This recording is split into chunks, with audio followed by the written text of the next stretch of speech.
స్కూల్లో చిన్నప్పుడు first prize వస్తే టిఫిన్ బాక్సులు గిఫ్ట్ ఇచ్చినట్టు మా ఆయన వాళ్ళ ఆఫీస్ లో వాటర్ బాటిల్ గిఫ్ట్ ఇచ్చారు. గిఫ్ట్ కవర్ తో ప్యాక్ చేసిన అది వాటర్ బాటిల్ అని ఈజీగా తెలిసిపోతుంది. అసలు ఎందుకు ప్యాక్ చేశారు. ఫిఫ్త్ వరల్డ్ ఎన్విరాన్మెంట్ డే అంట. నాకు కూడా తెలీదు. అయితే ఆ రోజు మా ఆయన వాళ్ళ ఆఫీస్ లో క్విజ్ పెట్టారంట. అయితే ఆ రోజు మధ్యాహ్నం ఇంటికి వచ్చి లంచ్ చేసిన తర్వాత అదే పనిగా ఫోన్ చూస్తున్నారనమాట. నార్మల్ గా అయితే పడుకుంటారు. ఏంటి అంతలా ఫోన్ చూస్తున్నాను అడిగితే ఈ రోజు క్విజ్ ఉంది, ప్రిపేర్ అవుతున్నాను అని చెప్పారు. ఫస్ట్ ప్రైజ్ నీకే రావాలైతే బాగా ప్రిపేర్ అవ్వు అని చెప్పాను. అయితే సాయంత్రం ఇంటికి వచ్చేసరికి ఉత్తి చేతులతో వచ్చారనమాట. అయితే ఏం రాలేదేమో అని అనుకున్నాను. తర్వాత బ్యాగ్లోంచి తీసి బాటిల్ ఇచ్చారు. ఇదేంటి వాటర్ బాటిల్ ఇచ్చారంటే అది ఇచ్చారు ఫస్ట్ ప్రైజ్ అని చెప్తున్నారు.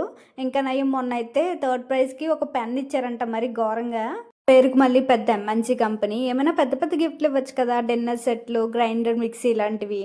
అంతేగాని ఈ వాటర్ బాటిల్ ఏంటంటే బాబు, ఏ మాటగా మాట చెప్పుకోవాలి. బాటిల్ అయితే చాలా స్ట్రాంగ్గా ఉంది. ఏదో సుప్రీం వేర్ కంపెనీ అంట. ఓకే, మరి వీడియో నచ్చితే లైక్ చేయండి. అలానే ఛానల్ని సబ్స్క్రైబ్ చేసుకోవడం మర్చిపోకండి.